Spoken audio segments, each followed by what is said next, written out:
Sylvester and the Magic Pebble by William Steig.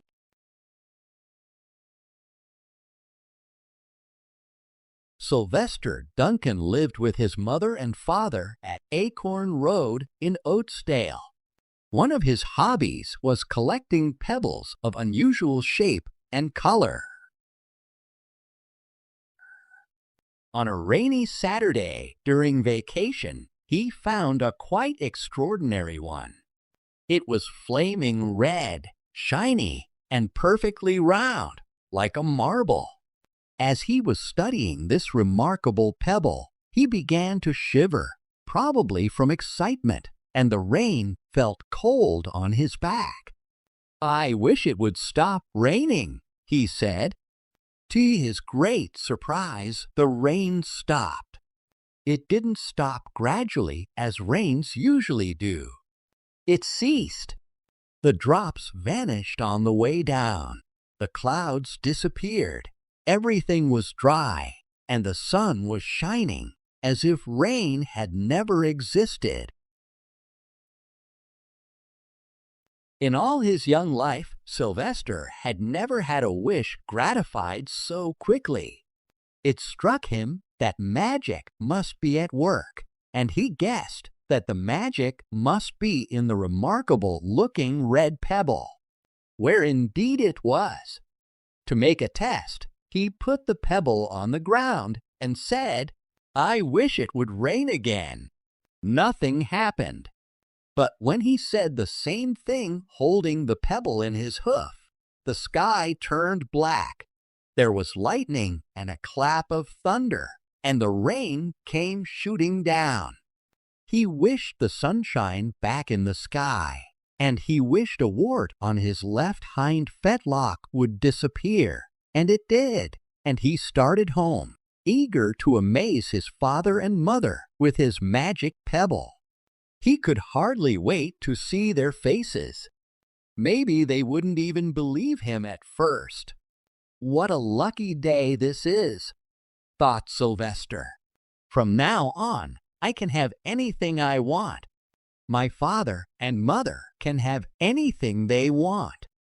My relatives, my friends, and anybody at all can have everything anybody wants." As he was crossing Strawberry Hill, thinking of some of the many, many things he could wish for, he was startled to see a mean, hungry lion looking right at him from behind some tall grass. He was frightened. If he hadn't been so frightened, he could have made the lion disappear, or he could have wished himself safe at home with his father and mother. He could have wished the lion would turn into a butterfly, or a daisy, or a gnat. He could have wished many things, but he panicked and couldn't think carefully. "I wish I were a rock," he said, and he became a rock. The lion came bounding over, sniffed the rock 100 times, walked around and around it, and went away confused, perplexed, puzzled, and bewildered. "I saw that little donkey as clear as day. Maybe I'm going crazy," he muttered. And there was Sylvester, a rock on Strawberry Hill, with the magic pebble lying right beside him on the ground, and he was unable to pick it up. "Oh, how I wish I were myself again," he thought, but nothing happened. He had to be touching the pebble to make the magic work, but there was nothing he could do about it. His thoughts began to race like mad. He was scared and worried. Being helpless, he felt hopeless. He imagined all the possibilities, and eventually he realized that his only chance of becoming himself again was for someone to find the red pebble and to wish that the rock next to it would be a donkey. Someone would surely find the red pebble. It was so bright and shiny. But what on earth would make them wish that a rock were a donkey? The chance was 1 in a billion at best. Sylvester fell asleep. What else could he do? Night came with many stars. Meanwhile, back at home, Mr. and Mrs. Duncan paced the floor, frantic with worry. Sylvester had never come home later than dinner time. Where could he be? They stayed up all night wondering what had happened, expecting that Sylvester would surely turn up by morning. But he didn't, of course. Mrs. Duncan cried a lot, and Mr. Duncan did his best to soothe her. Both longed to have their dear son with them. "I will never scold Sylvester again as long as I live," said Mrs. Duncan, "no matter what he does." At dawn, they went about inquiring of all the neighbors. They talked to all the children, the puppies, the kittens, the colts, the piglets. No one had seen Sylvester since the day before yesterday. They went to the police. The police could not find their child. All the dogs in Oatsdale went searching for him.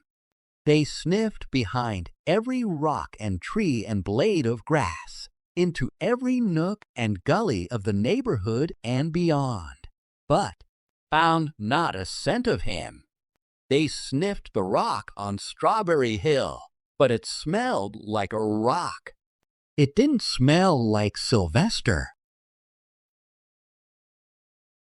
After a month of searching the same places over and over again, and inquiring of the same animals over and over again, Mr. and Mrs. Duncan no longer knew what to do.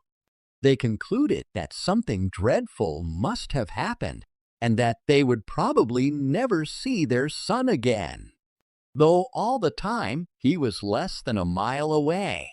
They tried their best to be happy, to go about their usual ways. But their usual ways included Sylvester, and they were always reminded of him. They were miserable. Life had no meaning for them anymore. Night followed day, and day followed night, over and over again. Sylvester on the hill woke up less and less often. When he was awake, he was only hopeless and unhappy. He felt he would be a rock forever, and he tried to get used to it. He went into an endless sleep. The days grew colder. Fall came with the leaves changing color. Then the leaves fell, and the grass bent to the ground. Then it was winter. The winds blew this way and that. It snowed. Mostly, the animals stayed indoors, living on the food they had stored up. One day, a wolf sat on the rock that was Sylvester and howled because he was hungry. Then the snows melted. The earth warmed up in the spring sun, and things budded. Leaves were on the trees again. Flowers showed their young faces. One day in May, Mr. Duncan insisted that his wife go with him on a picnic. "Let's cheer up," he said. "Let us try to live again and be happy even though Sylvester, our angel, is no longer with us." They went to Strawberry Hill. Mrs. Duncan sat down on the rock. The warmth of his own mother sitting on him woke Sylvester up from his deep winter sleep. How he wanted to shout, "Mother, Father, it's me, Sylvester. I'm right here." But he couldn't talk. He had no voice. He was stone dumb. Mr. Duncan walked aimlessly about while Mrs. Duncan set out the picnic food on the rock: alfalfa sandwiches, pickled oats, sassafras salad, Timothy compote. Suddenly, Mr. Duncan saw the red pebble. "What a fantastic pebble!" he exclaimed. Sylvester would have loved it for his collection. He put the pebble on the rock. They sat down to eat. Sylvester was now as wide awake as a donkey that was a rock could possibly be. Mrs. Duncan felt some mysterious excitement. "You know, Father," she said suddenly, "I have the strangest feeling that our dear Sylvester is still alive and not far away." I am. Sylvester wanted to shout, but he couldn't. If only he had realized that the pebble resting on his back was the magic pebble.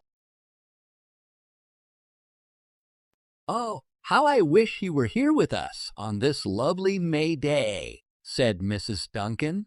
Mr. Duncan looked sadly at the ground. "Don't you wish it too, Father?" she said. He looked at her as if to say, "How can you ask such a question?" Mr. and Mrs. Duncan looked at each other with great sorrow. "I wish I were myself again. I wish I were my real self again," thought Sylvester. And in less than an instant, he was. You can imagine the scene that followed. The embraces, the kisses, the questions, the answers, the loving looks, and the fond exclamations. When they had eventually calmed down a bit and had gotten home, Mr. Duncan put the magic pebble in an iron safe. Someday they might want to use it, but really, for now, what more could they wish for? They all had all that they wanted.